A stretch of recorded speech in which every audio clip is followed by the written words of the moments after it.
आपका भी बार बार ब्रह्मचर्य खंडित हो जाता है। जब भी आप पूजा करते हैं और पूजा करने के बाद जब आप सोने जाते हैं तो आपका ब्रह्मचर्य खंडित हो जाता है। साधना करते हैं, साधना के बीच में आपका ब्रह्मचर्य खंडित हो जाता है। साधना आपकी खंडित हो जाती है। आपके मन में ऐसे विचार आते हैं कि मैं भगवान की पूजा करूं या ना करूं। भगवती के प्रति, माँ के प्रति आपके मन में गंदे विचार आते हैं।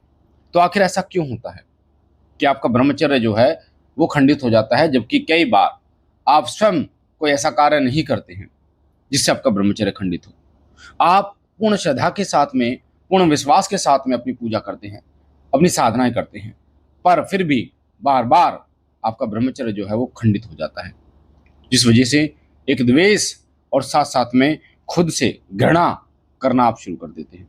तो आज की वीडियो में मैं आपको बताऊंगा कि बार बार आपका ब्रह्मचर्य खंडित क्यों होता है, क्या कारण है, और कैसे आपकी साधना खंडित हो जाती है, और आपको ऐसा क्या करना चाहिए जिससे आपकी साधना खंडित ना हो, ब्रह्मचर्य खंडित ना हो। वीडियो को ध्यान से सुनना, लास्ट तक सुनना बेटा, एक एक चीज बारीकी से सुनना ताकि आपको समझ में आए। मुझे पता है ये चीजें आपके साथ होती है, तभी आप इस वीडियो को सुन रहे हैं और बहुत असमंजस में हैं आप कि पूजा करें या ना करें। और बहुत सारे लोग अपनी साधनाओं को इसलिए नहीं कंटिन्यू कर पाते क्योंकि उनको ये डर रहता है कि 11 दिन की साधना, 21 दिन की साधना में बीच में ही अगर ब्रह्मचर्य खंडित हो जाता है तो हमारी मेहनत पे पानी फिर जाता है। तो ऐसा क्यों होता है? इसके बेटा 4 कारण हैं। 4 कारण हैं इसके जिससे आपका ब्रह्मचर्य खंडित हो जाता है। सबसे पहला कारण, अगर आपके घर के अंदर कोई नेगेटिविटी है, कोई भूत है, प्रेत है, जिन मशान, कोई भी नेगेटिविटी शक्ति है, चाहे वो तंत्र किया गया है या चौराहे से लगी हो या कहीं से भी लगी हो, वो शक्ति जैसे ही आपकी ऊर्जा बढ़ती है वैसे ही आपके मन में गंदे विचार डालना शुरू कर देती है, ताकि आपके शरीर की ऊर्जा जो है वो ना बढ़ पाए। क्योंकि आपके शरीर की ऊर्जा जब बढ़ती है तो उसको परेशानी होती है, क्योंकि वो जो ऊर्जा बढ़ती है वो सकारात्मक होती है। और अगर वो आपके शरीर के अंदर ही वास कर रही है, आपके शरीर के घुटनों में, आपके शरीर में घुटनों में बैठ रही है, जंघा पर बैठ रही है, पेट में बैठ रही है, सीने पर बैठ रही है, कंधे पर बैठ रही है, सिर में, गर्दन के पीछे तो वो आपके शरीर में दर्द करना शुरू कर देती है पहले, और फिर ब्रह्मचर्य खंडित करना शुरू कर देती है। जैसे जैसे आप अपनी ऊर्जा को बढ़ाते हैं वैसे वैसे उसकी ऊर्जा कमजोर होनी शुरू हो जाती है। और जब आप अपने मार्ग से नहीं भटकते और उसके फुसलाने पर भी आप अपनी पूजा को, अपनी साधना को कंटिन्यू रखते हैं, तो एक ऐसा समय आता है जब वो नेगेटिविटी अपना प्रभाव पूर्ण रूप से खत्म कर लेती है, यानी उसका प्रभाव ही खत्म हो जाता है। आपका ब्रह्मचर्य खंडित ही नहीं होता, गंदे विचार ही नहीं आते, और ना ही किसी प्रकार के दर्द आपके शरीर में रहता है, आपका शरीर स्वस्थ हो जाता है। पर इस बीच में ये जो सफर है नेगेटिविटी को ठीक करने का, खत्म करने का और ब्रह्मचर्य ना खंडित करने का, ये सफर आपको बड़े दृढ़ता से निभाना पड़ता है। क्योंकि जब नेगेटिविटी आपके ब्रह्मचर्य को खंडित करती है, गंदे विचार डालती है, इवन पूजा के समय पर भी, जब आप पूजा कर रहे होते हैं उस समय भी माता के तस्वीर के सामने, जो उनका विग्रह है उनके सामने गंदे विचार, तो आप हीन समझने लगते हैं खुद को, आप अपने मंदिर से दूर होना शुरू हो जाते हैं, आप पूजा से दूर होना शुरू हो जाते हैं। ये आपके साथ होता है, मुझे पता है, ये आपके साथ होता है। और बहुत सारे लोग इससे बहुत ज्यादा परेशान हैं कि वो अब मंदिर के पास तक नहीं जा पाते, पूजा तो बहुत दूर की बात है। तो इसलिए ये वीडियो आपके लिए कि आपको क्या करना चाहिए, क्योंकि हमारा मेन मकसद आपको अध्यात्म से जोड़ना है। अध्यात्म से जुड़े जितने भ्रम हैं जो नकारात्मक शक्ति पैदा करती है या फिर समाज के माध्यम से आपके दिमाग में भ्रम है, उन भ्रमों को निकालना है ताकि आप अपने इष्ट से प्रॉपर तरीके से भाव से जुड़ पाए।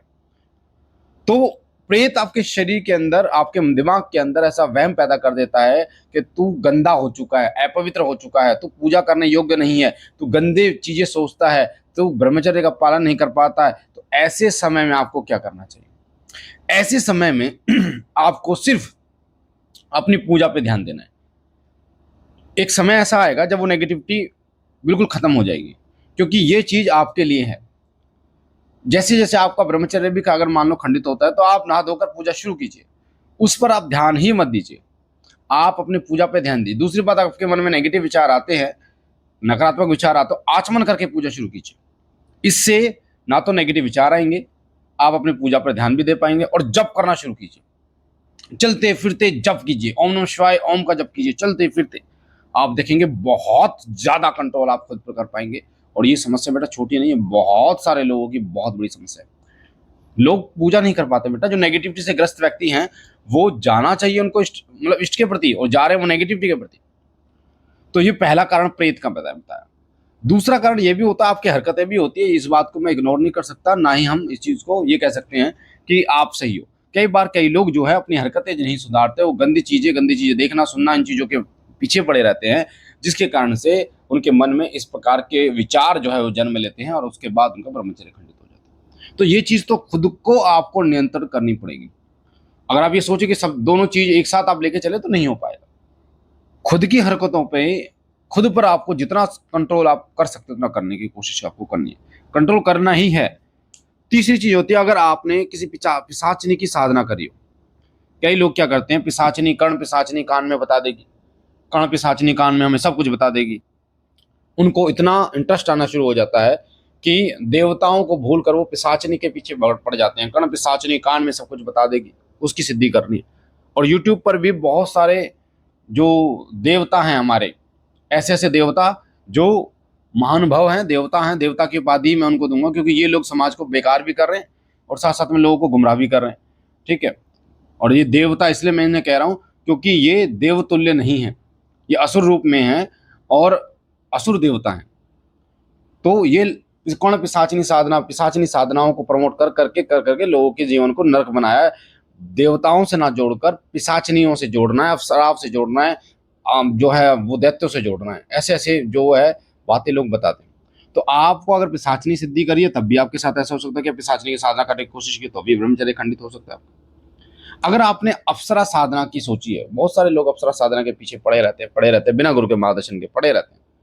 और अधिकतर लोग उनकी सुंदरता को ऐसा दिखाते हैं, उनके सौंदर्य को ऐसा दिखाते हैं कि इस दुनिया में भगवान खत्म हो चुका है, भगवान का सौंदर्य खत्म हो चुका है, भगवान के चरणों के जो सौंदर्य है, उनके चरणों की जो धूल है, उनके चरणों की जो महिमा है वो खत्म हो चुकी है। केवल ये अप्सरा वो अप्सरा इतनी सुंदर, इतनी पता नहीं क्या क्या चीजें कर रहे, तो वो उनके साथ भी ऐसा होता है। अगर आपने ट्राई किया है अप्सरा साधना करने के विषय में, उनका मंत्र जप करने की कोशिश की, तब भी आपके साथ ऐसा हो सकता है।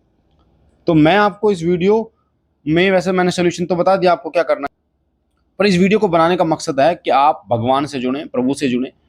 देखो, एक दुकान है परचून की, क्यों साबुन शैम्पू बार बार खरीदते, पूरी दुकान खरीद लो। और दुकान है प्रभु, बाबा भोलेनाथ, माँ पार्वती, भगवान गणेश, भगवान हनुमान जी, भैरवनाथ, माँ काली, ये पूरी दुकान है। इनकी सेवा में तो ये पिशाचनी अप्सराएं रहती हैं, तो क्यों आप इनके पीछे पड़ रहे हो?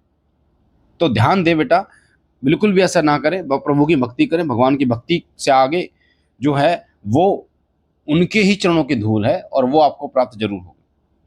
कर्ण पिशाचनी अप्सराएं, इनसे कुछ नहीं होने वाला बेटा। तो मुझे आशा है जानकारी आपको अच्छी लगी होगी। पहली बार चैनल पे हैं तो चैनल को लाइक कीजिए, शेयर कीजिए, सब्सक्राइब कीजिए बेटा।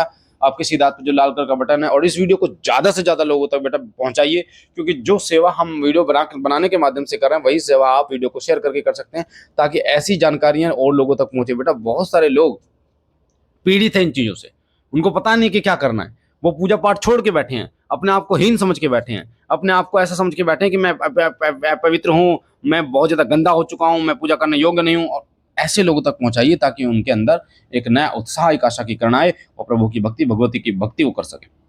हम मिलते एक नई जानकारी के साथ। बाबा भोलेनाथ सदैव आप पर अपनी अनुकंपा बनाए रखे, आपके घर परिवार में सुख समृद्धि रखे, आपको स्वस्थ रखे, तमाम संकटों का आपके नाश करे और हर पल हर क्षण आपके साथ रहे। हम मिलते एक नई जानकारी के साथ, तब तक के लिए ओम नमः शिवाय, जय श्री राम, हर हर महादेव।